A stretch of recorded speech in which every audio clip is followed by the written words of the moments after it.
حسین تم کو زمانہ سلام کہتا ہے، حسین تم کو زمانہ سلام کہتا ہے، چمن کا ہر گل غنچہ سلام کہتا ہے، چمن کا ہر گل غنچہ سلام کہتا ہے، حسین تم کو زمانہ الشیطان الرجیم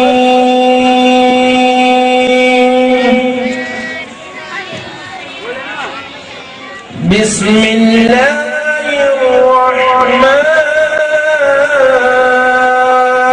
الرحیم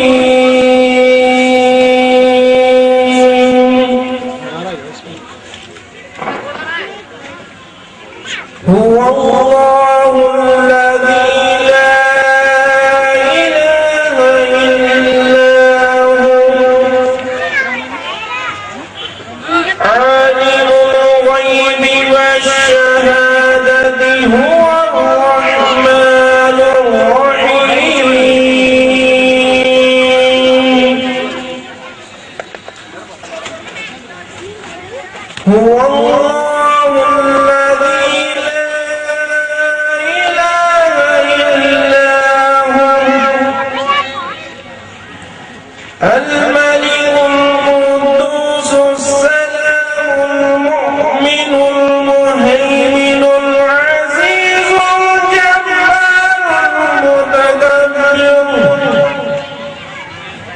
سبحان اللہ عما یشرکون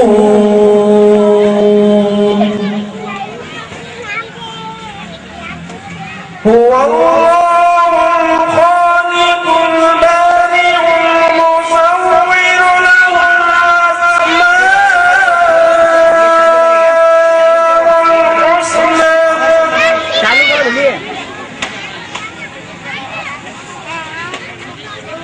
اللہ الخالق البارئ المصور له الأسماء الحسنى يسبح له ما في السماوات والأرض وهو العزيز الحكيم آمنت بالله صدق الله العظيم میرے پیارے آقا علیہ السلام کے پیارے دیوانوں، الحمدللہ آپ محبت رسول میں سرشار ہو رہے تھے۔ میں اور ایک بار ان بھائیوں سے گزارش کرتا ہوں جو ابھی آ رہے ہیں، یہاں اسٹیج کے سامنے فرش خالی ہے، آپ یہاں سامنے آ کر بیٹھ جائیں، ادھر ادھر نہ ٹہلیں، ابھی جو ہے نوجوانوں کی دلوں کی دھڑکن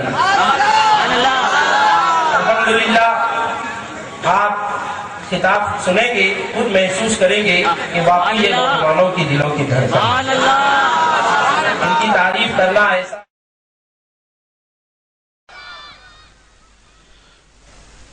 والعاقبۃ للمتقین والصلاة والسلام علی سید الانبیاء والمرسلین وعلى آلہ واصحابہ الطیبین الطاہرین اما بعد فاعوذ باللہ من الشیطان الرجیم بسم اللہ الرحمن الرحیم ان اللہ اشترى من المؤمنین انفسهم واموالهم بان لهم الجنہ صدق اللہ العظیم غوث اعظم بمنے بے سرو سامان مدد قبلہ دین مدد کعبہ ایمان مدد بگرداب بلا افتاد کشتی ضعیفان شکستہ رات پشتی بحق کے خواجہ عثمان ہارون مدد کن یا معین الدین چشتی، مدد کن یا معین الدین چشتی، مدد کن یا معین الدین چشتی۔ منبر پر رونق افروز لائق صد احترام علماء کرام، حاضرین محفل، پردہ نشین ماؤں اور بہنوں، السلام علیکم ورحمۃ اللہ وبرکاتہ۔ آئیے ہم اور آپ مل کر نہایت ادب اور احترام کے ساتھ اپنے اور ساری کائنات کی مرکز عقیدت، انیس بے کساں چارہ ساز درد منداں، ہم غریبوں کے غمگسار مصطفیٰ جان رحمت حضور احمد مجتبی محمد مصطفیٰ ارواح نافدہ صلی اللہ تعالی علیہ وسلم کی بارگاہ بے کس پناہ میں جس طریقے سے میں پڑھا ہوں آپ بھی میرے ساتھ مل کر بآواز بلند پڑھیں۔ الصلاة والسلام علیکہ یا رسول اللہ، الصلاة والسلام علیکہ یا رسول اللہ، الصلاة والسلام علیکہ یا نبی اللہ، الصلاة والسلام علیکہ یا نبی اللہ، الصلاة والسلام علیکہ یا حبیب اللہ، السلام علیکہ یا حبیب اللہ، وعلا آلک و اصحابک یا نور اللہ، آلک و صحابک نور اللہ، صلی اللہ تعالی علیہ وسلم، صلی اللہ علیہ وسلم۔ سیدنا امام شافعی رحمت اللہ علیہ فرماتے ہیں، یا اہل البیت رسول اللہ حبکم فرض من اللہ فی القرآن انزلہ، یکفیکم من عظیم الفخر انکم من لم یصلی علیکم لا صلاة لہ، آل النبی ذریعتی وہم الیہ وسیلتی، ارجو بہم اعطا غدا بید الیمین صحیفتی۔ سیدنا امام شافعی رحمت اللہ علیہ فرماتے ہیں، اے اہل بیت، اللہ نے آپ لوگوں کی محبت کو قرآن میں ہم لوگوں پر فرض کر دیا ہے، اور یہ فخر، یہ سعادت کیا آپ لوگوں کے لیے کم ہے کہ اس وقت تک ہماری نمازیں مکمل نہیں ہوتی جب تک ہم اہل بیت پر درود نہیں پڑھ لیتے۔ امام شافعی فرماتے ہیں، آل رسول ہی اللہ کی بارگاہ میں میرا ذریعہ ہے اللہ تک پہنچنے کا، اور آل نبی ہی میرا وسیلہ ہے، اور میں امید کرتا ہوں کہ قیامت کے دن جو میرا نام اعمال میرے سیدھے ہاتھ میں دیا جائے گا وہ بھی آل محمد کے صدقے میں دیا جائے گا۔ میرے پیارے آقا صلی اللہ تعالی علیہ وسلم کے پیارے دیوانوں، اہل بیت رسول سے محبت، آل مصطفیٰ صلی اللہ علیہ وسلم سے محبت اللہ نے ہم سب پر فرض کی ہے، اور میرے آقا صلی اللہ علیہ وسلم نے ارشاد فرمایا، جس دل میں اہل بیت کی محبت نہیں ہوگی اس دل کے اندر ایمان داخل ہو ہی نہیں سکتا۔ ایمان کے لیے شرط ہے کہ آل محمد کی محبت دلوں میں موجود ہو، آل رسول کی محبت دل میں موجود ہو، اہل بیت رسول کی محبت دل میں موجود ہو۔ میرے پیارے آقا صلی اللہ علیہ وسلم کے پیارے دیوانوں، حضرات صحابہ کرام رضوان اللہ تعالی علیہ مجمعین نے اہل بیت سے محبت کا جو حق ادا کیا ہے، آج کے دور میں یا کسی دور میں اس کا تصور نہیں کیا جا سکتا۔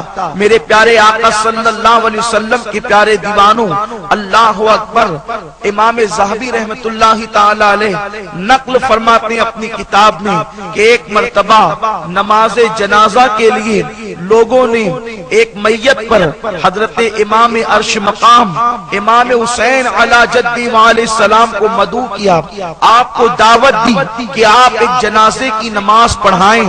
آپ نماز جنازہ میں تشریف لائے اور تشریف لانے کے بعد آپ نے اپنی جوتیوں کو اتار دیا اور جوتیاں اتار کر آپ نماز جنازہ پڑھانے کے لیے کھڑے ہو گئے۔ جب آپ نے اپنی جوتیوں کو اتارا تو آپ کے قدموں میں مٹی لگ گئی، آپ کے تلووں میں مٹی لگ گئی۔ امام عرش مقام مولا حسین نے اس مٹی والے تلووں کو اپنی جوتیوں پر رکھا تو وہ جوتیوں پر بھی مٹی لگ گئی۔ محفل کے اندر اس نماز جنازہ کی محفل میں ایک بوڑھا کمبل اوڑے ہوئے موجود تھا، دیکھنے میں کمزور نظر آتا تھا، اس میں چلنے کی طاقت نہیں تھی، لیکن جیسے ہی اس بوڑھے نے دیکھا کہ وہ نالین پر امام عرش مقام کی جوتیوں پر آپ کے تلووں کی مٹی لگ گئی ہے اور تلوے بھی مٹی آلود ہو گئے ہیں، جس بوڑھے میں چلنے کی طاقت نہیں تھی وہ دوڑتے ہوئے آیا اور دوڑ کر آنے کے بعد اس نے اپنے امامے کے شملے سے امام حسین کے تلووں کو صاف کیا، امام حسین کی جوتیوں کو صاف کیا۔ امام حسین کی عمر اس بوڑھے سے کم تھی، اس بوڑھے میں چلنے کی طاقت نہیں تھی۔ اہل مدینہ حیران تھے، آخر یہ کون سا مقدس بوڑھا ہے جس کے دل میں اہل بیت کی اتنی محبت ہے، حسین کی اتنی محبت ہے، چلنے کی طاقت نہیں لیکن دوڑ کر اپنی امامے کے شملے سے، میں امامے کے شملے کی بات کر رہا ہوں، میں رومال کی بات نہیں کرتا، اگر رومال سے تلوے صاف کیے جاتے، جوتیاں صاف کی جاتی تب بھی یہ عقیدت اور احترام تھا۔ اگر اپنے کرتے کے دامن سے حضرت مولا حسین کے تلووں کی مٹی کو صاف کی جاتی تب بھی یہ احترام تھا، لیکن اس بوڑھے کے انداز میں قربان جائے، اس نے اپنے امامے کے شملے سے مولا حسین کے تلووں کو صاف کیا، حسین کی جوتیوں کو صاف کیا۔ لوگوں نے چاہا اس مقدس بوڑھے کی زیارت تو کر لو، آخر یہ کون ہے جو امامے کے شملے سے حسین کا تلوہ صاف کرتا ہے؟ وہ کوئی معمولی انسان نہیں تھا، وہ صحابی رسول ابو ہریرہ تھے جو حسین کے تلووں کو اپنے امامے کے شملے سے صاف۔ نعرہ تکبیر، نعرہ تکبیر، نعرہ رسالت، یا رسول اللہ، نعرہ حسین زندہ باد، نعرہ تکبیر، اللہ اکبر، نعرہ رسالت، یا رسول اللہ۔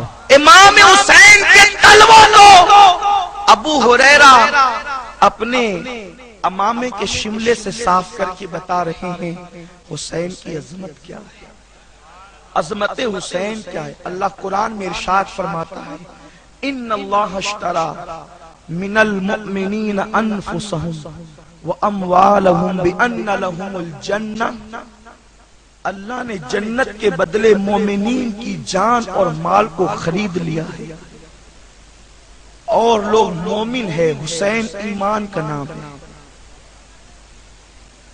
لوگ مومن ہیں، حسین ایمان کا نام ہے، اور ایمان نہیں جان ایمان کا نام ہے۔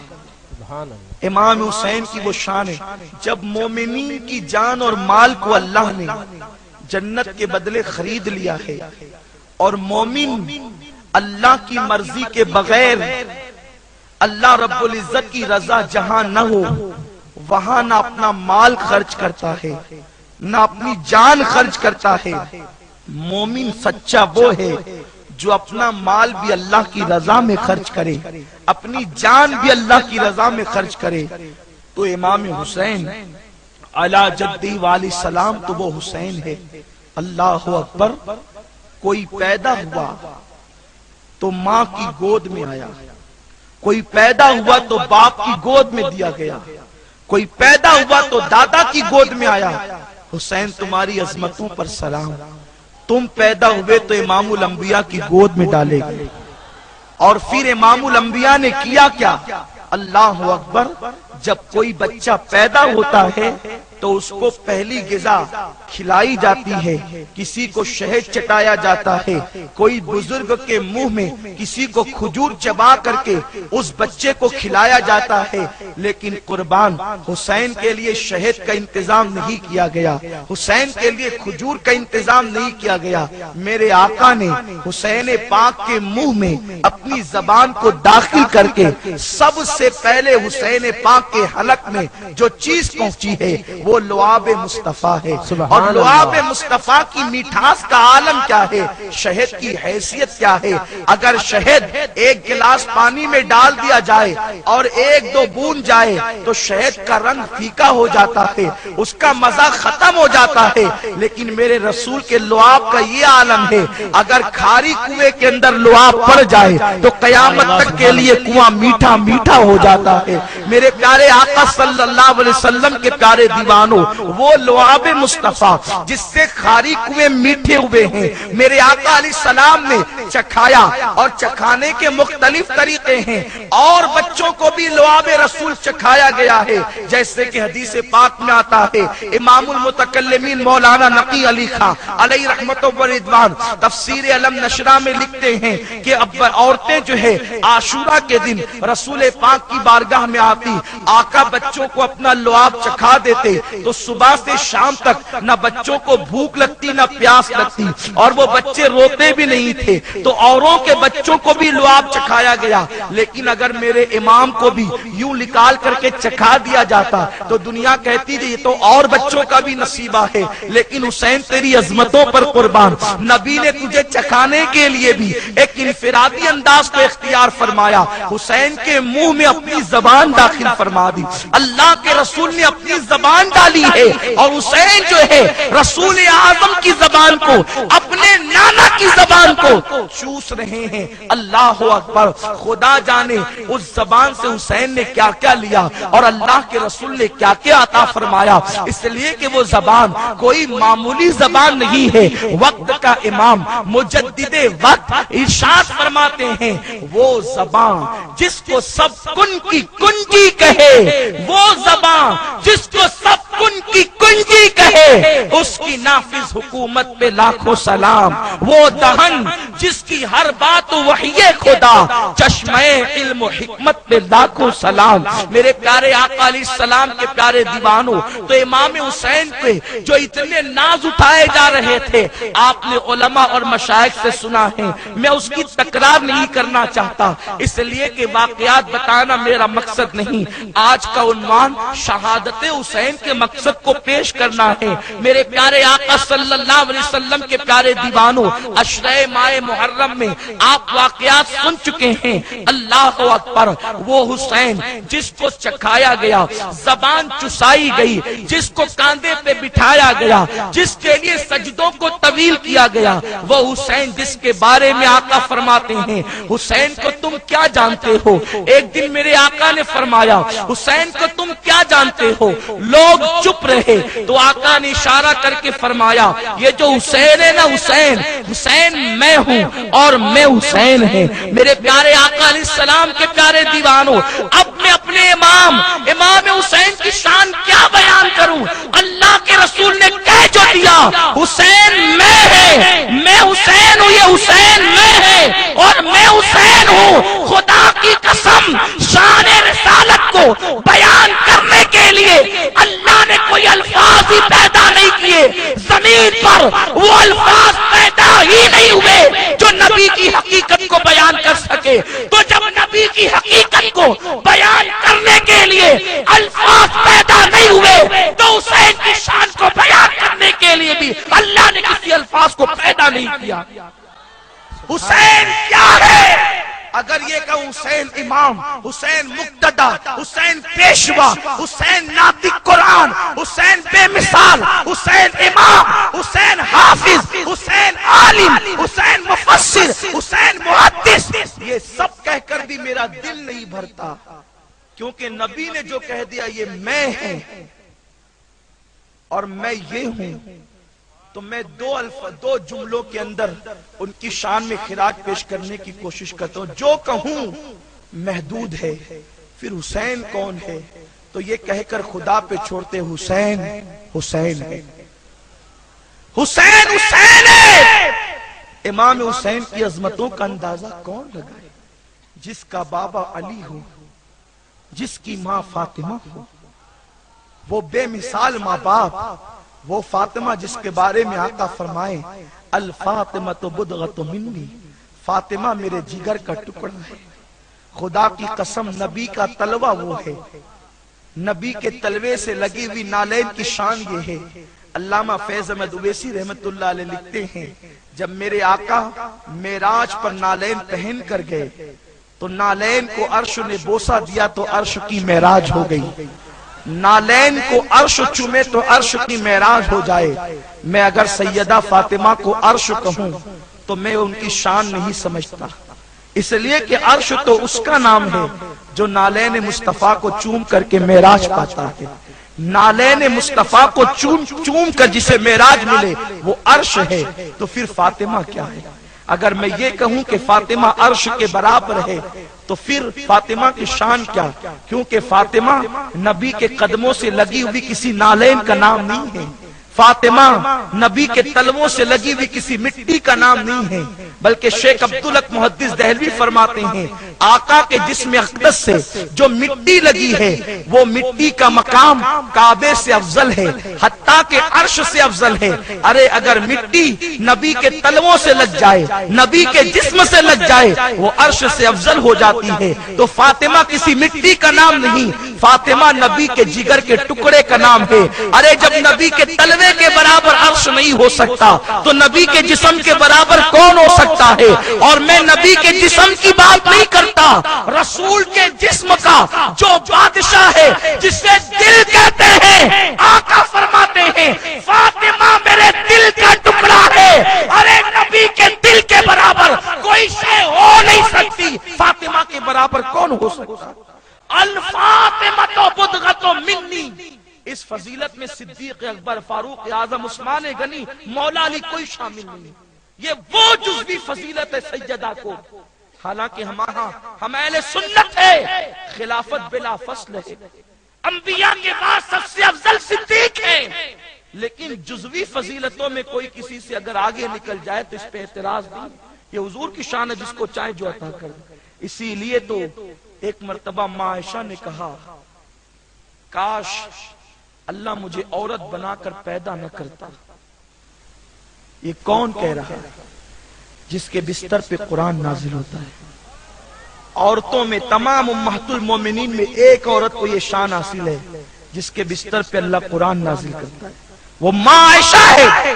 جن پہ الزام لگتا ہے تو قرآن اترتا ہے، جس کے نکاح سے پہلے کئی دن تک جناب جبریل آ کر حضور سے عرض کرتے حضور آپ ان سے نکاح کرا لیں، ان کی تصویر لا کر کہتے حضور آپ ان سے نکاح کر لیں، ان کی شمیل آ کر کہتے حضور آپ ان سے نکاح کر لیں۔ اللہ کا حکم ہے، اللہ اکبر، جس خاتون کو رسول کے نکاح میں کماری آنے کا شرف حاصل ہے وہ ماں عائشہ صدیقہ ہے۔ وہ سیدہ عائشہ فرماتی ہے کاش اللہ مجھے عورت بنا کر پیدا نہ کرتا، مجھے فاطمہ کے سر کا ایک بال بنا دیتا۔ آپ غور تو فرمائے، یہ سیدہ فاطمہ کی فضیلت، یہ امام حسین کی ماں، ایسے شان والی ماں اور باپ ایسے شان والا۔ ایک مرتبہ میرے آقا نے نماز عصر پڑھائی، اگر اسی پہ گفتگو تو بہت وقت جائے لیکن میں اشارے دے کے گزرتا ہوں۔ آقا نے عصر کی نماز پڑھائی اور کھڑے ہو کر فرمایا علی کہاں ہے؟ علی آخری صف میں تھے۔ کون علی؟ جو ولیوں کا امام ہے، پوری کائنات کے مولا، قیامت تک مومنین کے مولا ہے۔ علی آخری صف میں تھے، مولا کائنات آخری صف میں تھے۔ آقا نے فرمایا علی تمہیں پہلی صف کی فضیلت نہیں معلوم؟ تم نے سنا نہیں پہلی صف کی فضیلت؟ تم آخری صف میں ہو۔ مولا نے عرض کیا آقا اذان میں نے مسجد کے اندر سنی، اذان کے بعد میں نے کچھ نمازیں پڑھی، لیکن جب فرض کا وقت قریب آیا مجھے شبہ ہوا وضو کے اندر، میں نے سوچا کہ میں نئے سرے سے وضو کر لوں۔ توجہ فرمائیے، حسین کے بابا ہیں، ماں ایسی جس کا ایک بال بننے کی تمنا ماں عائشہ صدیقہ کرتی ہے، اور بابا کیسا ہے؟ مولا علی نے کہا یا رسول اللہ نے مسجد کے اندر اذان سنی، کچھ نمازیں پڑھی، فرض کا وقت آیا تو آقا مجھے شبہ ہوا وضو میں، تو میں نے نئے وضو کے لیے گھر گیا۔ علی یہ مرتضیٰ کا گھر مسجد سے لگ کر تھا، کل بھی تھا، آج بھی ہے۔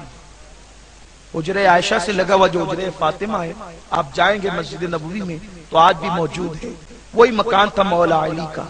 میں جب وضو کے لیے پہنچا، آقا میں نے حسن اور حسین دونوں شہزادوں کو آواز دی، لیکن انہوں نے کوئی جواب نہیں دیا۔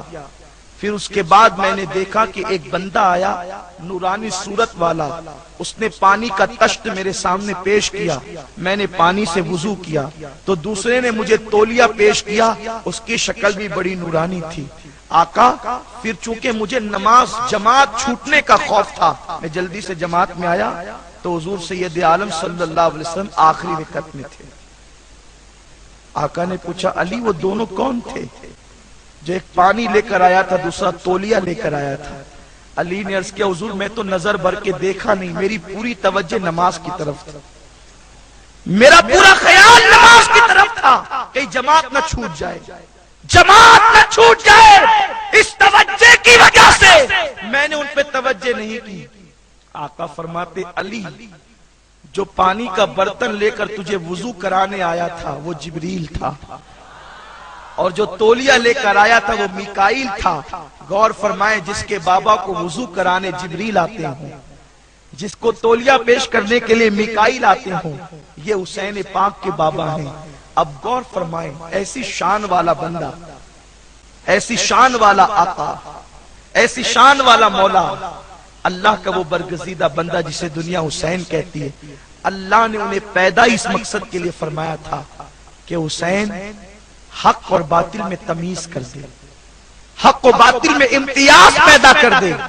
کسی مفکر نے کہا ہے حضرت موسیٰ علیہ السلام کی شریعت بدل دی گئی، ان کی کتاب بدل دی گئی، حضرت عیسیٰ علیہ السلام کی شریعت بدل دی گئی، ان کی کتاب بدل دی گئی، حضرت داؤد کی شریعت بدل دی گئی، ان کی کتاب بدل دی گئی، آخر مصطفیٰ جان رحمت کی شریعت کیوں نہ بدلی؟ رسول اعظم جو کتاب لے کر آئے تھے وہ کتاب کیوں نہ بدلی؟ تو مفکر خود ہی جواب دیتا ہے موسیٰ کی اولاد میں کوئی حسین پیدا نہیں ہوا، موسیٰ کی اولاد میں کوئی حسین پیدا نہیں ہوا تاکہ جان دے کر شریعت کو بچا سکے۔ محمد مصطفیٰ صلی اللہ علیہ وسلم کی اولاد میں اللہ نے امام حسین کو پیدا فرمایا جس نے جان دی، اللہ کی شریعت بچائی، اللہ کا قانون بچایا، قرآن کی عظمت بچائی۔ میرے پیارے آقا صلی اللہ علیہ وسلم کے پیارے دیوانوں، دراصل بات یہ ہے آج کل کچھ لوگ شہادت حسین کی اہمیت کو گھٹانا چاہتے ہیں، شہادت حسین کی اہمیت کو معاذ اللہ لوگوں کے دلوں سے ہلکا کرنا چاہتے ہیں۔ کوئی یہ کہتا ہے حسین تو معاذ اللہ غلطی کی راہ پر چل گئے تھے، غلط راستے پر چل گئے تھے، وہ تو ایک سیاسی جنگ تھی معاذ اللہ، اور یزید تو بڑا نیک تھا معاذ اللہ، اور یزید کو جنتی ثابت کرنے کے لیے بھی ایڑی سے چوٹی تک کا زور لگاتے ہیں۔ یاد رکھو یہ یہود و نصارہ کی سازش ہے، یزید جیسے پلید کو جو جنتی ثابت کرنے کی کوشش کی جا رہی ہے، جو حق پر ثابت کرنے کی کوشش کی جا رہی ہے، وجہ یہ ہے کہ پلید کردار تمہارے سامنے آئیڈیل کے طور پہ پیش کر دیا جائے تاکہ قوم کے نوجوانوں کو لگے کلمہ پڑھنے کے بعد جو کچھ کرو گے پھر جنت ہی تو ملنی ہے، پھر انسان آوارگی کا شکار ہوگا، فکری آزادی کا شکار ہوگا، اور خدا جانے پھر وہ شریعت کے ساتھ کیسے کیسے مکر کرے گا۔ میرے پیارے آقا صلی اللہ علیہ وسلم کے پیارے دیوانوں، میرے امام نے یہ پیغام دیا، جان سے بڑھ کر قیمتی سرمایہ اللہ کا دین ہے، جان سے بڑھ کر قیمتی سرمایہ ایمان ہے۔ اگر ایمان بچانے کے لیے، دین بچانے کے لیے، شریعت بچانے کے لیے جوان بیٹا علی اکبر جیسا قربان کرنا پڑے وہ بھی قربان کر دو۔ میرے پیارے آقا صلی اللہ علیہ وسلم کے پیارے دیوانوں، یزید جو پلید ہے وہ کافر ہو چکا تھا، تینوں ائمہ کا اس پر اجماع ہے کہ یزید کافر تھا۔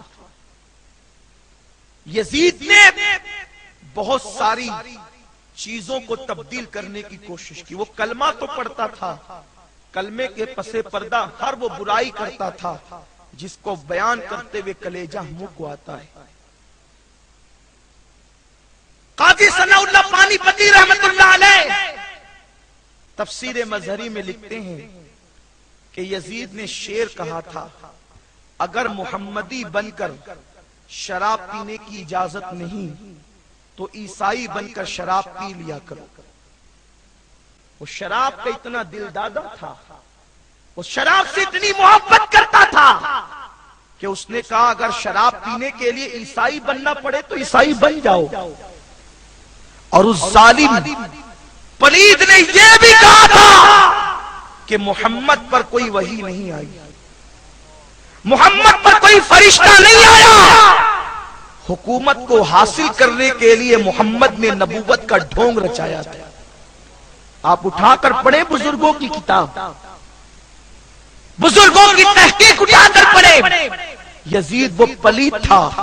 مدارج النبوہ جلد اول میں شیخ محقق علی الاطلاق لکھتے ہیں کہ یزید نے کہا تھا اگر مجھے موقع ملے گا تو میں عائشہ صدیقہ کے ساتھ نکاح کروں گا، معاذ اللہ، جبکہ نبی کی بیویاں مومنین کی مائیں ہیں اور ان کے ساتھ جس طرح اپنی ماں کے ساتھ نکاح حرام ہے اسی طرح رسول کی بیویوں کے ساتھ کسی مومن کو اجازت نہیں، کسی انسان کو اجازت نہیں کہ وہ ان اور ازواج مطہرات کے ساتھ نکاح کرے، کیونکہ وہ مومنین کی مائیں ہیں۔ میرے پیارے آقا علیہ السلام کے پیارے دیوانوں، وہ پھوپھی کے ساتھ، بھتیجی کے ساتھ اور بہن کے ساتھ نکاح کو جائز ہونے کا فتویٰ دیتا تھا۔ یزید اس پلید کا نام ہے۔ یزید کتوں کے ساتھ کھیلتا تھا، یزید بندروں کا ناچ دیکھتا تھا۔ یزید کا حال یہ تھا کہ معاذ اللہ ہر وقت اس کے پاس شراب کی سراہیاں موجود ہوتی تھی، وہ علل اعلان شراب پیتا تھا۔ پیارے آقا صلی اللہ علیہ وسلم کے پیارے دیوانوں، اس نے جب امام سے بیعت کا مطالبہ کیا کہ آپ میری بیعت کریں، امام حسین کا اس کی بیعت کرنے کا مقصد یہ تھا اور مطلب یہ تھا کہ اگر امام بیعت کر لیتے تو یزید جتنی گندگی کر رہا تھا، جتنی پلیدی کر رہا تھا، امام حسین گویا کہ آپ اس کی تائید کر دیتے اور پھر دین کھیل بن جاتا، امان اٹھ جاتا، لوگ دین کو تماشا بنا لیتے، جو جس طرح چاہتا دین کے اندر مداخلت کرتا اور جس طرح چاہتا احکامات کو بدل دیتا، شریعت بدل دی جاتی، قرآن کی آیتوں میں معاذ اللہ تحریف کرنے کی کوشش کی جاتی۔ میرے حسین نے بتا دیا لوگوں میں اپنا سب کچھ لٹاؤں گا لیکن اللہ کے دین کی آبرو لٹنے نہیں دوں گا، شریعت مطہرہ کی آبرو لٹنے نہیں دوں گا۔ پیارے آقا علیہ السلام کے پیارے دیوانوں، جو ہے وہ جان کس کو پیاری نہیں، اللہ اکبر، آرام کس کو پیارا نہیں۔ اگر امام حسین یزید کے ہاتھ میں بیعت کر لیتے تو یزید ان کے ہر مطالبے کو پورا کرتا، لیکن میرے امام نے آرام کو نہیں دیکھا، راحت کو نہیں دیکھا، سکون کو نہیں دیکھا۔ حسین نے بتا دیا باطل پر 1000 دن زندہ رہنے سے بہتر ہے ایک دن حق پر زندگی گزار لو، اس لیے کہ حق میں مرنے والا کبھی مرا نہیں کرتا، وہ ہمیشہ زندہ کر دیا جاتا ہے، وہ ہمیشہ تابندہ کر دیا جاتا ہے۔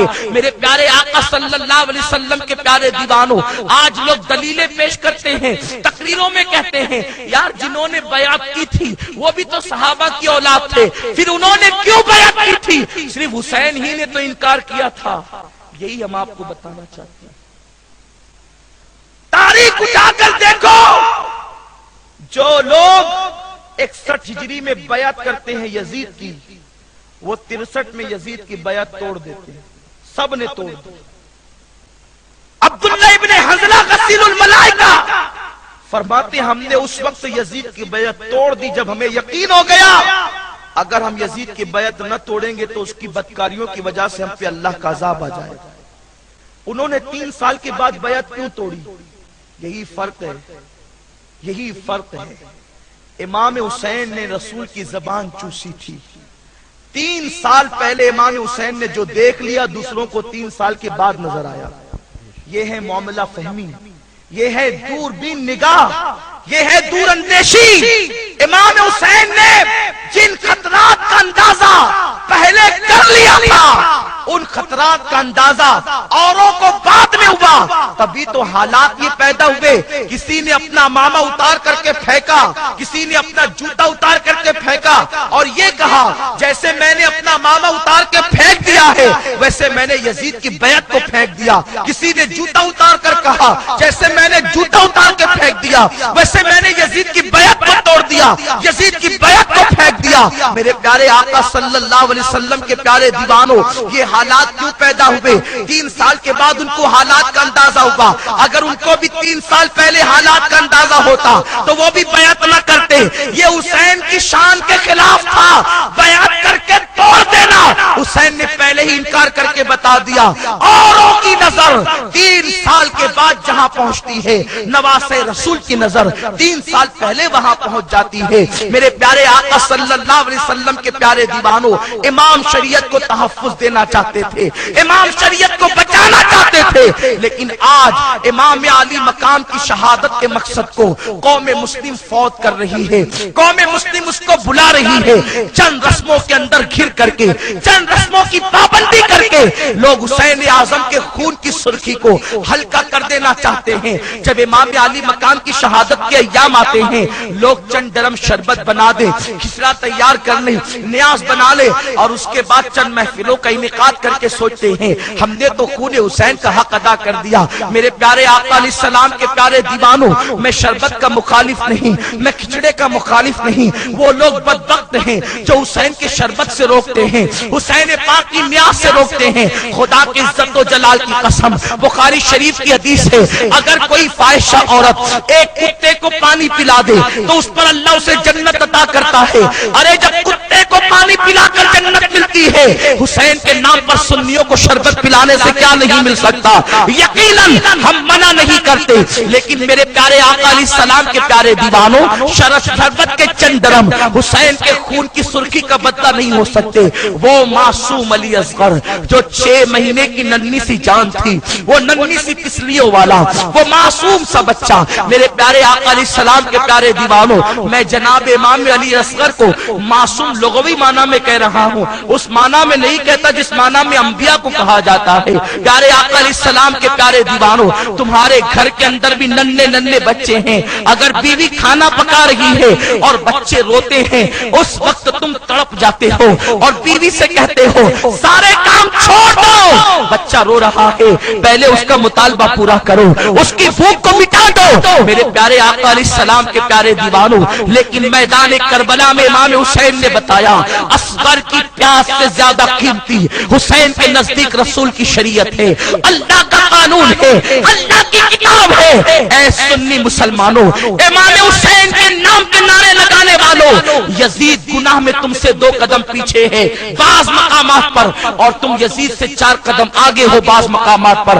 یزید صرف بندروں کا ناچ دیکھتا تھا، آج تم ننگے ہیرو اور ننگی ہیروئن کو رات کے 3 بجے تک اسکرین پر تھرکتا دیکھ رہے ہو۔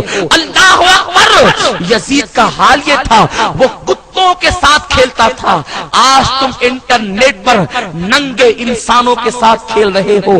میں تم سے پوچھنا چاہتا ہوں، سیدہ کے لال نے کیا اسی مقصد کے لیے جان قربان کیا تھا؟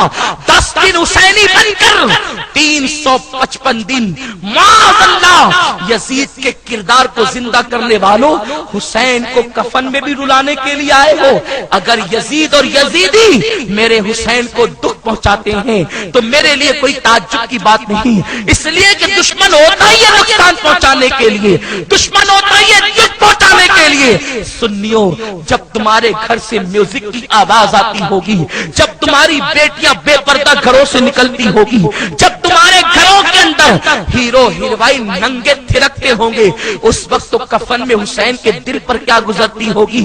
کفن میں نبی کے نواسے کو رلانے والوں، آج تم کہتے ہو ہماری قوم لٹ رہی ہے، ہماری قوم پٹ رہی ہے، ہماری قوم تباہ ہو رہی ہے۔ مسلمانوں، نبی کے نواسے کو صحابی کا بیٹا رلاتا ہے تو وہ تباہ و برباد ہو جاتا ہے۔ تم کفن میں حسین کو رلا رہے ہو، کیا سمجھتے ہو کہ تم عزت کی زندگی گزارو گے، چین کی زندگی گزارو گے؟ آج تمہارے پاس مال تو ہے، آج تمہارے پاس دولت تو ہے لیکن تمہارے پاس خوشی نہیں ہے، خوشی کسی کے پاس نہیں۔ پوچھو ان مالداروں سے، لمبی لمبی کاروں میں گھومتے ہیں لیکن گھر میں جب تنہا ہوتے ہیں تو اتنا سا منہ لے کر کے اپنے گھر میں سست بیٹھے ہوتے ہیں۔ پوچھو یہ غم کیوں ہے، یہ ٹینشن کیوں ہے، یہ بے قراری کیوں ہے، نرم نرم گدوں کا اضطراب، نرم نرم گدوں پر اضطراب کیوں ہے، چین کی نیند کیوں نہیں ہے؟ تو ماننا پڑے گا جو قوم نواسے رسول کی خوشیوں کا خیال نہ کرے وہ قوم کبھی سکون کی سانس نہیں لے سکتی۔ سیریا کی سرزمین پر آج مسلم بچوں کی لاشیں، مسلم جوانوں کی لاشیں دیکھو نیٹ پر صرف گندی تصویریں مت ڈھونڈو، نیٹ پر ان مسلمانوں کی لاشیں بھی دیکھو جن کو دفن ہونے کے لیے زمین تک میسر نہیں، جن کو کفن تک میسر نہیں۔ یہ کس لیے؟ فَاعْتَبِرُوا يَا أُولِي الْأَبْصَارِ، اے آنکھ والو عبرت حاصل کرو۔ اللہ نے آنکھیں گندگی دیکھنے کے لیے نہیں دی، اللہ نے آنکھیں عبرت حاصل کرنے کے لیے عطا کی۔ تمہیں پتا ہے حسین کی قربانی کس کے لیے تھی؟ صرف تمہارے لیے، تمہارے ایمان کے لیے، تمہارے عقیدے کے لیے۔ آج لوگ کہتے ہیں مولانا مسلک کی بات مت کرو، سید صاحب مسلک کا ذکر مت کرو، صرف دین کی بات کرو، مذہب کی بات کرو، نماز روزے کی بات کرو۔ میں کہتا ہوں نادان، اسلام میں سب سے پہلی جنگ جو مسلک کی لڑی گئی ہے وہ امام حسین نے لڑی ہے۔ مسلک کا جھگڑا مولوی کا جھگڑا نہیں ہے، مسلک کا جھگڑا مولا حسین کا جھگڑا ہے۔ اس لیے کہ بدر میں ایمان والے کھلے تھے، کافر بھی کھلے تھے، احد میں ایمان والے کھلے تھے، کافر بھی کھلے تھے، لیکن میدان کربلا میں یزید کے لشکر میں 700 حافظ قرآن تھے، صحابہ کی اولاد بھی تھی اس میں، حسین 72 کی تعداد میں تھے، یزیدی 22,000 کا لشکر لے کر آئے تھے۔ نماز ادھر بھی ہوتی تھی ادھر بھی ہوتی تھی، اذان ادھر بھی ہوتی تھی ادھر بھی ہوتی تھی، قرآن ادھر بھی پڑھا جاتا تھا ادھر بھی پڑھا جاتا تھا۔ یزید بدکار تھا، جو لوگ یزید کی حمایت میں آئے تھے ان میں حافظ قرآن بھی تھے۔ ایسے ایسے صحابہ کی اولاد تھی جن کے باپ کو نبی نے جنت کی بشارت دی تھی۔ سعد ابن ابی وقاص کا بیٹا عمر بن سعد بھی آیا ہوا تھا۔ پھر کیا بتایا گیا؟ حسین نے بتا دیا 60 سے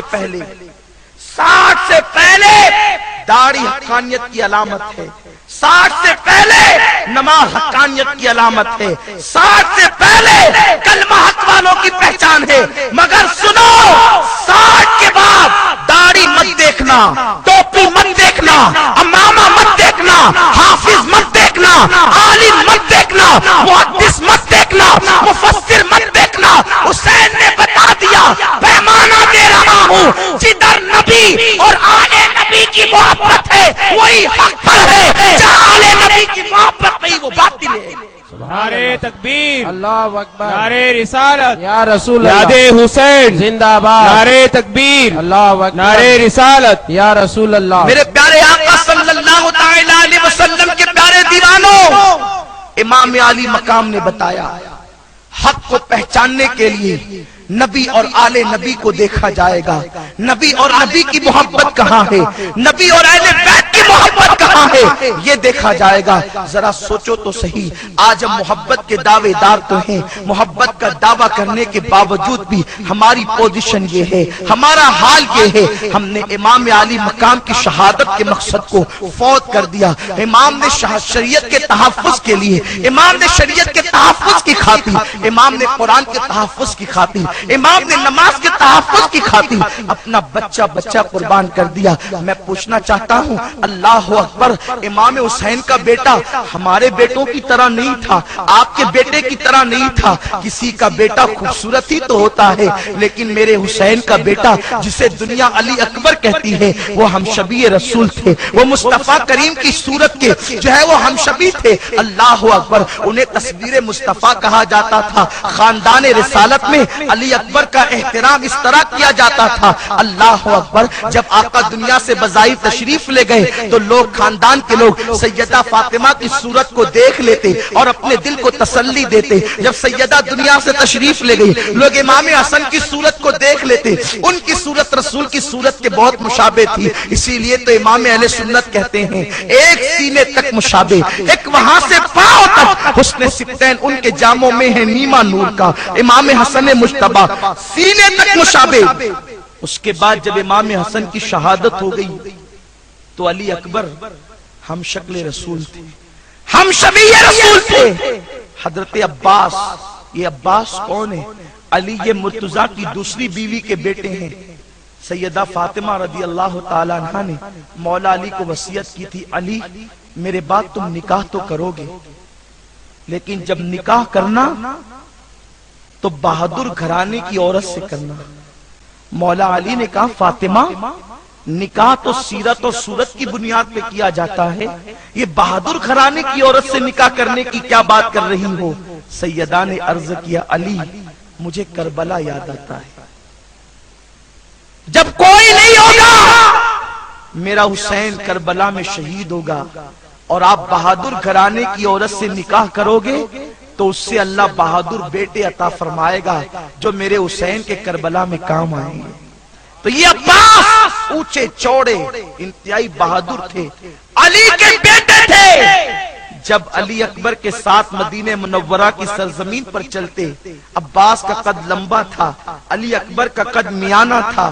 جب حضرت عباس علی اکبر، حالانکہ رشتے میں بھتیجے علی اکبر، لیکن جب ساتھ ساتھ چلتے تو عباس اپنے گھٹنوں پہ ہاتھ رکھ کے جھک جھک کر چلتے۔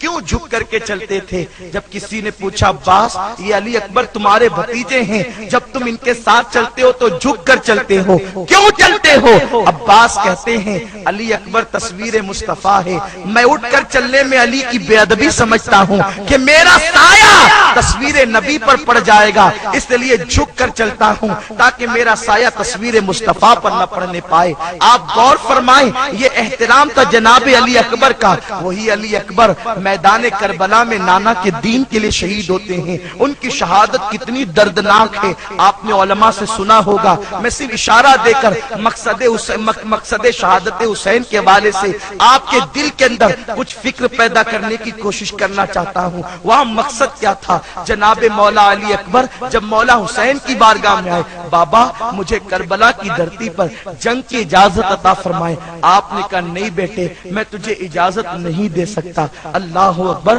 تصویر مصطفیٰ کو مٹی میں جو ہے وہ گم ہونے کی اجازت میں کیسے دے دوں؟ تصویر مصطفیٰ کو گرد و آلود ہونے کی اجازت میں کیسے دے دوں؟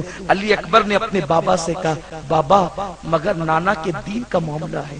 اللہ اکبر، جب امام نے نانا کے دین کی بات سنی تو اپنے بیٹے کو سینے سے لگا کے کہتے ہیں بیٹے پہلے اجازت دے نہیں سکتا تھا، اب تجھے روک نہیں سکتا، اس لیے کہ نانا کی شریعت کا معاملہ ہے، نانا کے دین کا معاملہ ہے۔ اور اس کے بعد امام نے اپنے جوان 18 سال کے بیٹے کو کربلا کے میدان کی طرف رخصت کیا۔ میرے پیارے آقا صلی اللہ علیہ وسلم کے پیارے دیوانوں، آپ اندازہ تو کریں، آپ غور تو کریں، اس وقت 56 سال کے باپ کے دل پر کیا گزرتی ہوگی جب تصویر رسول، ہم شکل پیغمبر اللہ کے دین کی حفاظت کی خاطر باپ سے ہمیشہ کے لیے جدا ہوتا ہوگا۔ میرے پیارے آقا علیہ السلام کے پیارے دیوانوں، مجھے تو یہاں جناب یعقوب اور جناب یوسف علیہ السلام یاد آتے ہیں، جب بھائی کہتے ہیں بابا آپ یوسف کو ہمارے ساتھ سیر کے لیے بھیجتے کیوں نہیں؟ تو حضرت یعقوب حضرت یوسف کو اپنی گود میں چمٹا لیتے، سینے سے لگا لیتے۔ یوسف علیہ السلام اپنے بابا سے کہتے بابا یہ بھی کوئی محبت ہے، میرے بھائی مجھے سیر کے لیے لے جانا چاہتے ہیں اور آپ مجھے سینے سے چمٹاتے ہیں۔ یعقوب علیہ السلام نے رو کر کہا بیٹا تجھے آج میری محبت کا احساس نہیں کہ میں تجھے کتنا چاہتا ہوں۔ تو کہا بابا آپ کتنا چاہتے ہیں؟ تو یعقوب علیہ السلام کہتے بیٹا یہ میں تجھے بتا نہیں سکتا، یہ احساس تجھے اس دن ہوگا جب یوسف کی طرح تیری طرح کوئی تیرا خوبصورت بیٹا ہوگا اور اس کے بھائی اس کو سیر کے بہانے قتل کے لیے لے جانا چاہتے ہوں گے، جو اس وقت تیرے دل پہ گزرے گی وہ آج میرے دل پہ گزرتی ہے۔ ارے وہاں تو یوسف بیٹا ہے، وہاں شکل یوسف ہے، یہاں تصویر مصطفیٰ ہے۔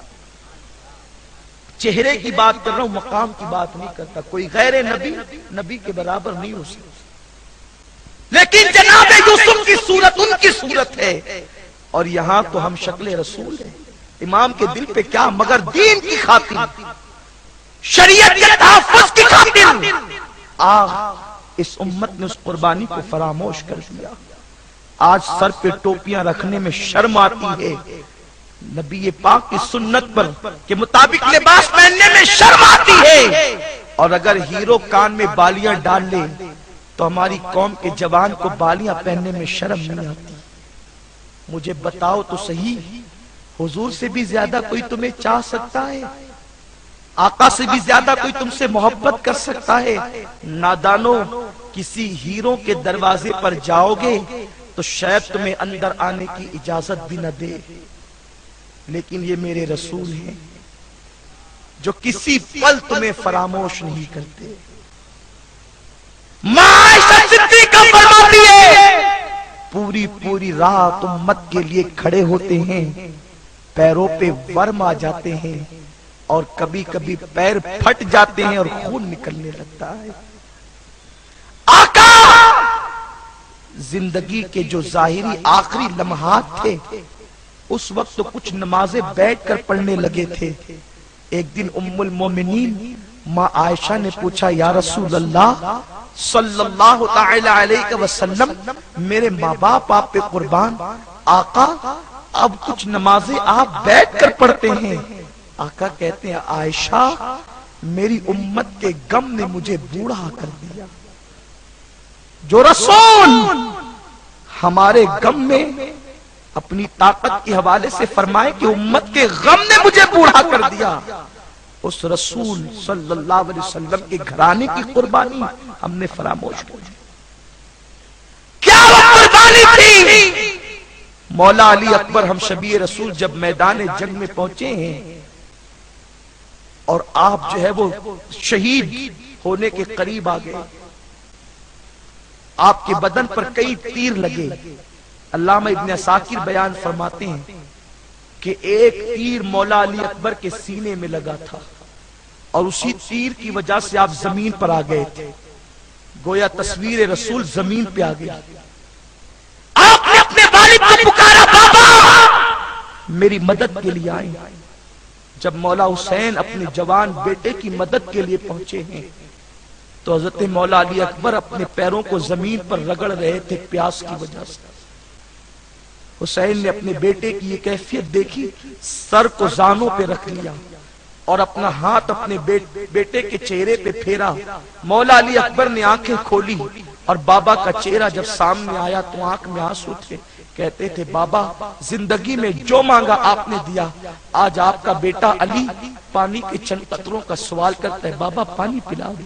اس وقت مولا حسین کہتے بیٹا مجھ سے پانی کیا مانگتا ہے، دیکھ نانا حوض کوثر کا تیرا انتظار کر رہے۔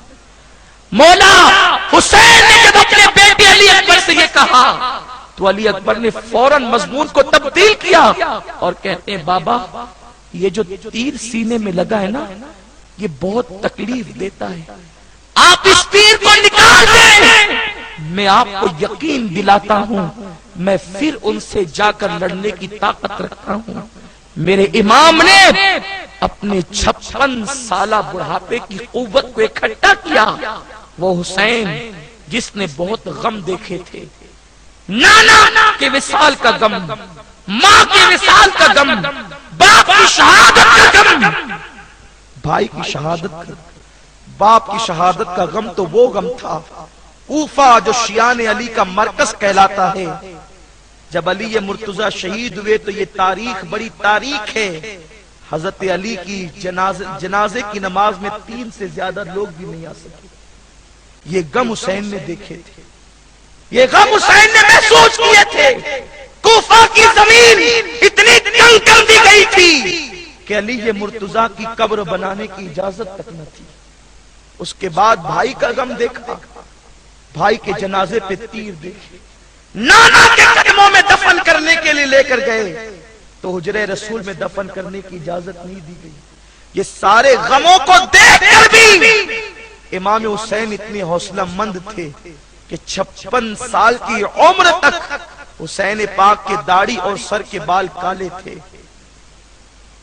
جب علی اکبر نے کہا بابا اس تیر کو آپ میرے سینے سے نکال دیں, میں اب بھی ان سے لڑنے کی قوت اپنے اندر پاتا ہوں.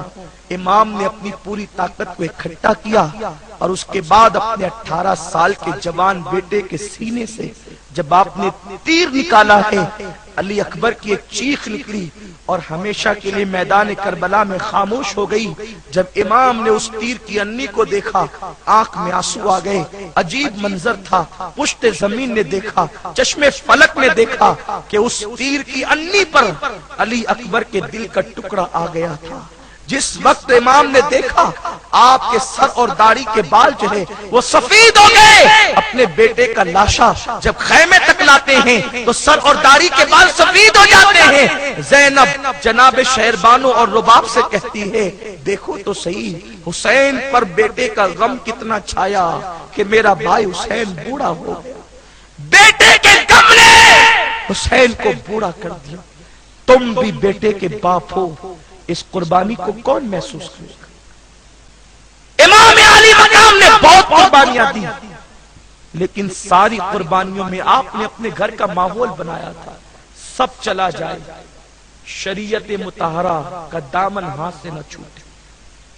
یہی وجہ تو تھی میری مائیں اور بہنیں بھی موجود ہیں. کیا تربیت تھی اس گھرانے کی, شریعت شریعت اور شریعت, دین دین اور صرف دین, ایمان ایمان اور صرف ایمان, ان کے لیے یہی اہم تھا. یہی وجہ تو ہے اگر آج ایکسیڈنٹ ہو جائے, ایک کوئی جوان مر جائے تو پورا محلہ سوگوار ہو جاتا ہے, لیکن کربلا میں عالم کیا تھا, لیکن شریعت کا دامن نہ چھوٹا. دیکھو 10ویں محرم رخصت ہوتی یا رخصت ہونے کے قریب ہے, عصر کا وقت آ چکا ہے. خیمے کے پاس جتنی لاشیں لا کر کے رکھی گئی تھی, امام حسین کی شہادت کے بعد یزیدی ساری لاشیں اٹھا کر لے گئے. علی اکبر کا لاشا لے گئے, امام قاسم کا لاشا لے گئے, معصوم علی اصغر کا لاشا بھی اٹھا لے گئے. اور کیا کیا انہوں نے 10 گھوڑ سواروں کو تیار کیا اور کہا کہ ان لاشوں کو گھوڑوں کی ٹاپوں سے کچل جائے. سیدہ سکینہ کی بالیاں چھین لی گئی. سکینہ کی بالیاں جو چھینی گئی ہے, اخیر وقت تک سکینہ کے کان کٹے رہے ہیں, کان سے خون کی فوارے نکلتی ہے, سکینہ بے ہوش ہو جاتی ہے. ادھر لاشوں کو گھوڑے کی ٹاپوں سے کچلا جاتا ہے. ادھر خیمے میں آگ لگا دی جاتی ہے, خیمے جل رہے ہیں. ایک خاتون, ہمت والی خاتون جو آگ پہ چل کر کبھی اندر جاتی ہے کبھی باہر آتی ہے. میری بہنیں توجہ سے سن, ایک عورت ہے جو کبھی آگ پہ چل کے باہر جاتی اندر آتی باہر. کسی نے پوچھا بی بی تجھے تیری جان کی پرواہ نہیں ہے, یہ آگ میں کیوں چلتی ہے, اندر باہر کیوں آ جا رہی خیمے میں؟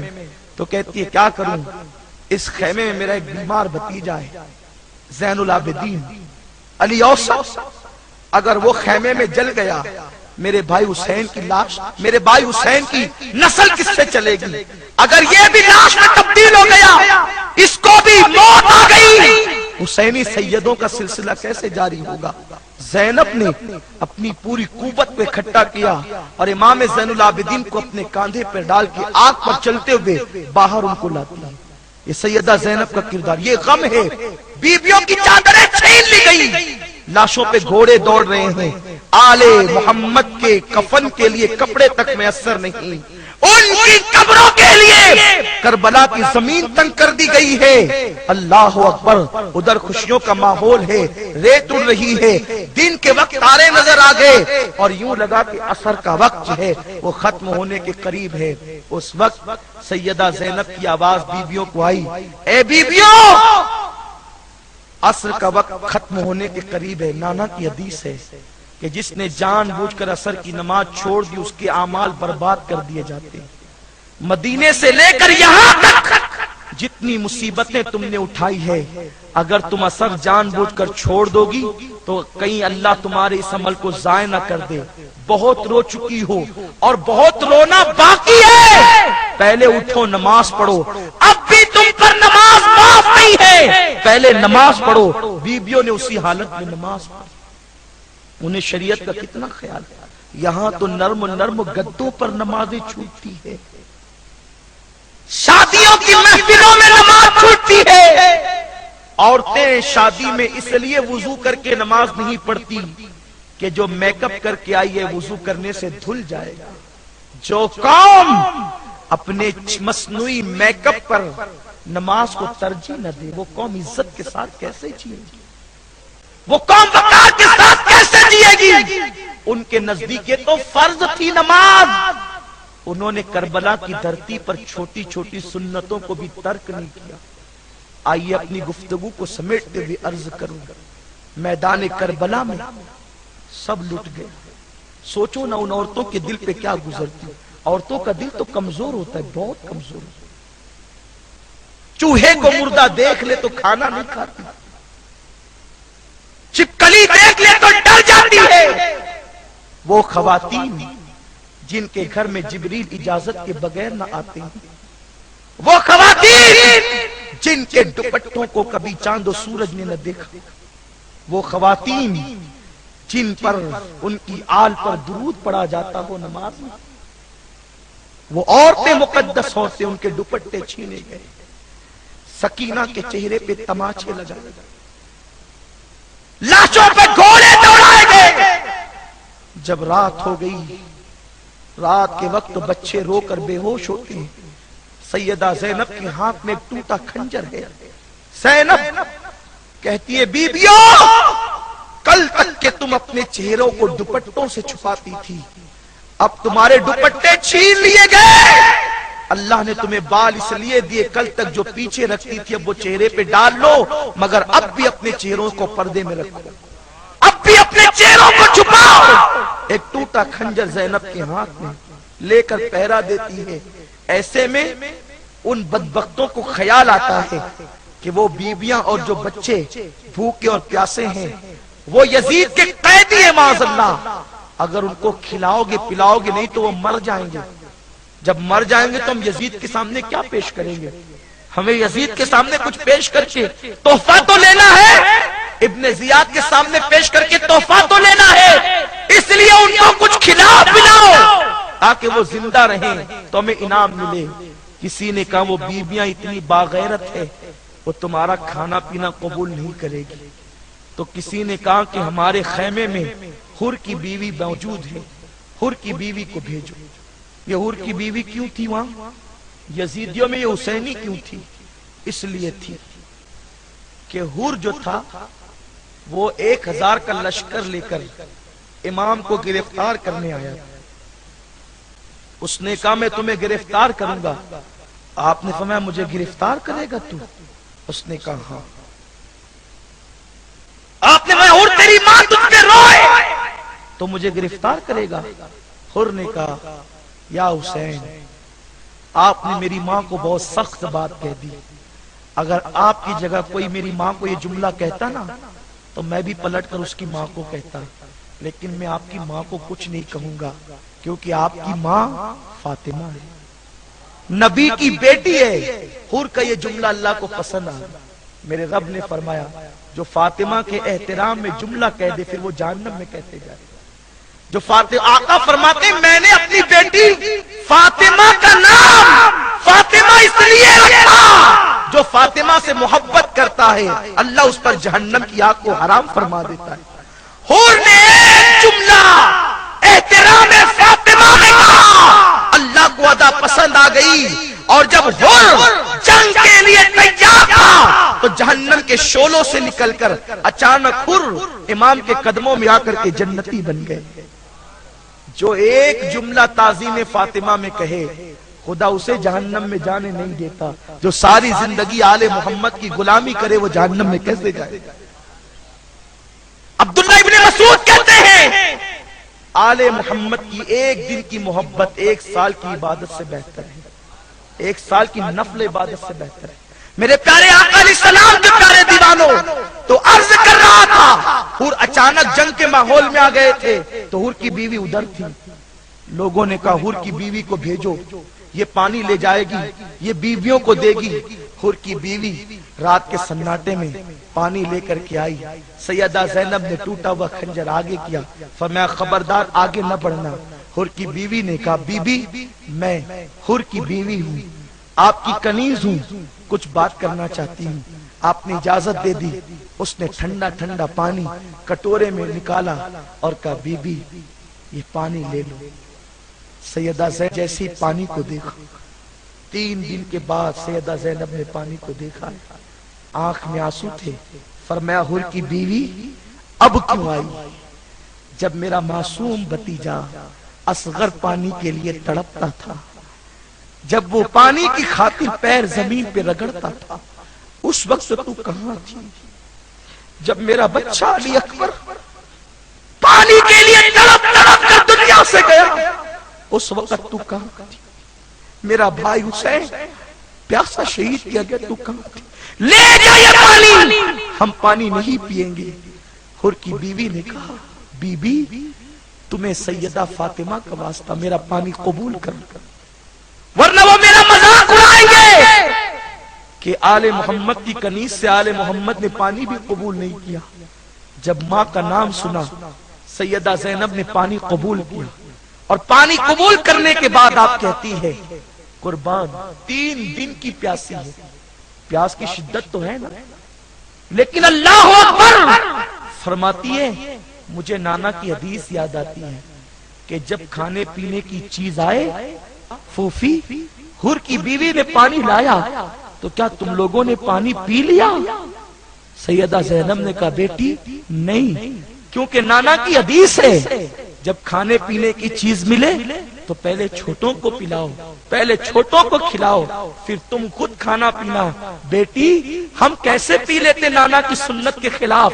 ہم نے ہمارے قافلے میں سب سے چھوٹی تم ہو، اس لیے ہم پہلے تمہیں پلاتے ہیں. پہلے تم پی لو، اس کے بعد ہم پی ہی لیں گے.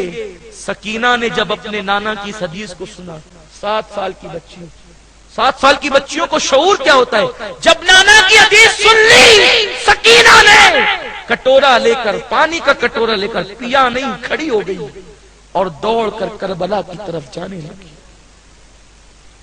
کربلا کی طرف جانے لگی. سیدہ ام کلثوم اور زینب نے بھتیجی کا پیچھا کیا، گود میں پکڑا. بیٹی اس اندھیرے میں کہاں جا رہی ہے؟ وہاں تو کچلی ہوئی لاشیں ہیں، وہاں تو خون ہے خون، وہاں کہاں جا رہی ہو؟ سکینہ نے کہا پھوفی اتنی جلدی بھول گئی آپ نانا کی حدیث کو؟ نانا کا فرمان ہے جب کھانے پینے کی چیز ملے پہلے چھوٹوں کو کھلاؤ پلاؤ. میں نانا کی حدیث پہ عمل کرنا چاہتی ہوں. پھوفی میری عمر تو 7 سال کی ہے، میرا بھیا اصغر تو صرف 6 مہینے کا ہے. میں پہلے اصغر کو پلانا چاہتی ہوں تاکہ نانا کی حدیث پہ عمل کر لوں، اس کے بعد پھر خود پیوں گی. سیدہ زینب روتی ہے اور کہتی ہے بیٹی تیرا بھیا اصغر اس پانی کا محتاج نہ رہا، وہ تو ساقی کوثر کے ہاتھوں سے سیراب ہو چکا. میرے پیارے آقا صلی اللہ علیہ وسلم کے دیوانوں، یہ ہے اہل بیت کا انداز. حسین پاک کے گھر کا ماحول. 3 دن کی پیاس میں بھی انہوں نے شریعت کو فراموش نہیں کیا.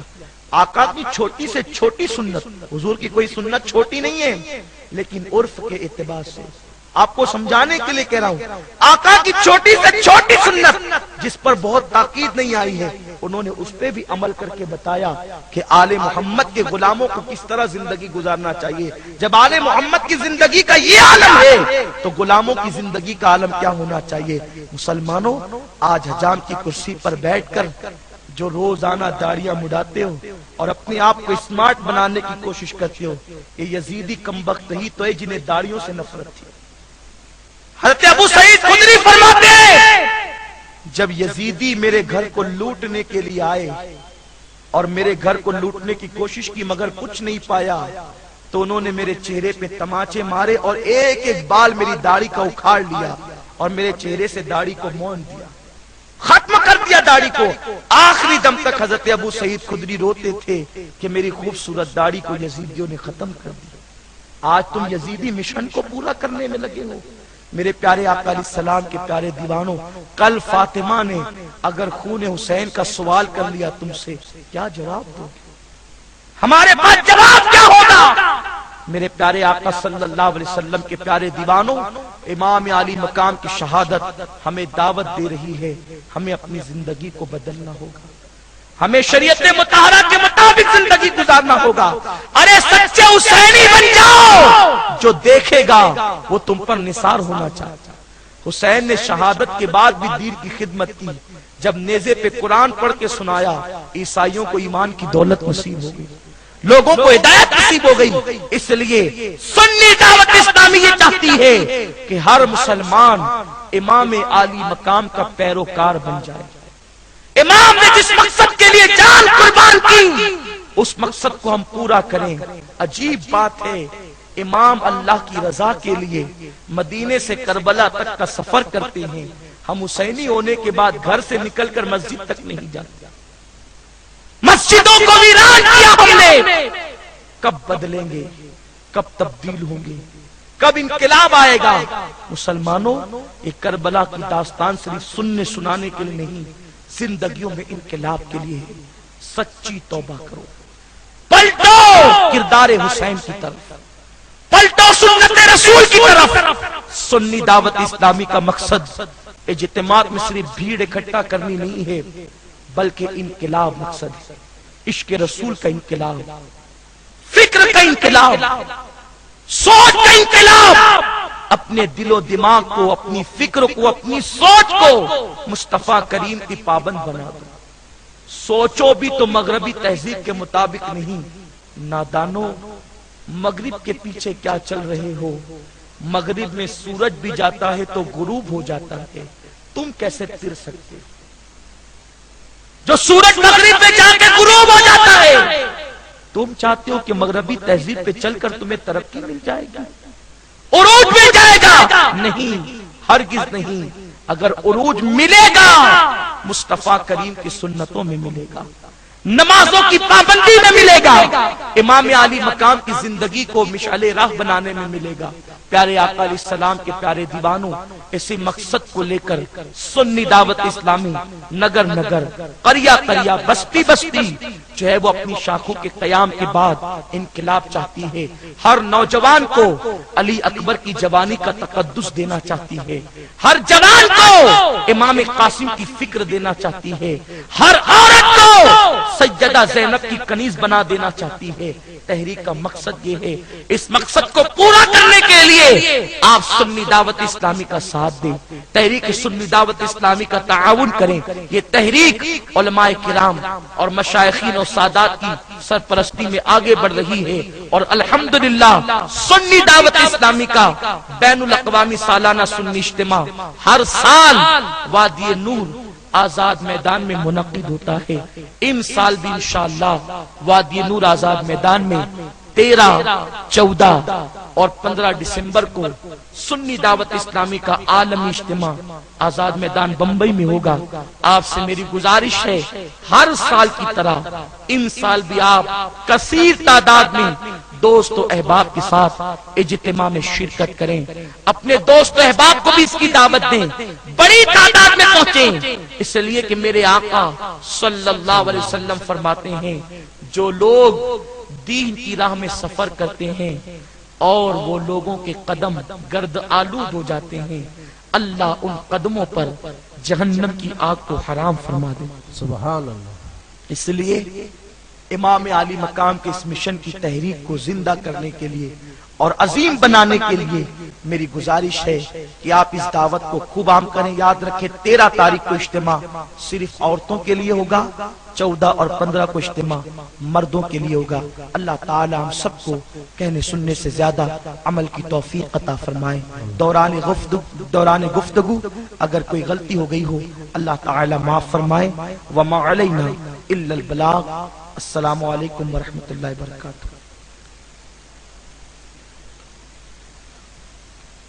سنی دعوت اسلامی کی جانب سے مختلف شعبہ جات میں کام ہوتا ہے اور الحمدللہ آپ کے اس شہر حبلی میں سنی دعوت اسلامی نے الجامعۃ العادریہ نوریہ نجم العلوم کا قیام کیا ہے اور یہ آپ کی خوش نصیبی ہے کہ ماشاءاللہ حضرت علامہ مفتی سلمان جیسا عالم دین آپ لوگوں کو میسر آیا. یہ بہت بڑی بات ہے اس لیے کہ جب کام کرنے والے نوجوان علماء مل جائیں تو انقلاب یقینی ہوتا ہے. تو ایک ایسا باصلاحیت اور بھی بہت سارے باصلاحیت علماء یہاں موجود ہے لیکن نوجوان علماء میں مفتی سلمان ازہری صاحب جیسی شخصیت آپ کے ساتھ ہے، سنی دعوت اسلامی کے ساتھ ہے. یہ آپ کے لیے بڑی بات ہے. تو آپ حضرات تحریک سنی دعوت اسلامی کا اعتبار سے تعاون کریں اور صرف سنی دعوت اسلامی نہیں بلکہ اہل سنت کے جتنے ادارے ہیں، اہل سنت کی جتنی تنظیمیں ہیں جو لوگ کام کر رہے ہیں اخلاص کے ساتھ، ان سب کا تعاون کریں. ساتھ ہی سنی دعوت اسلامی کا بھی خیال فرمائیں. میرے پیارے آقا علیہ السلام کے پیارے دیوانوں، تو سنی دعوت اسلامی جامعۃ القادریہ کی طرف سے یہ کیلنڈر شائع کیا جاتا ہے. آپ سے گزارش ہے آپ اس کو اپنے گھر لے جائیں اور دیکھیں کہ دارالعلوم کی جامعہ کی کیا کیا سرگرمیاں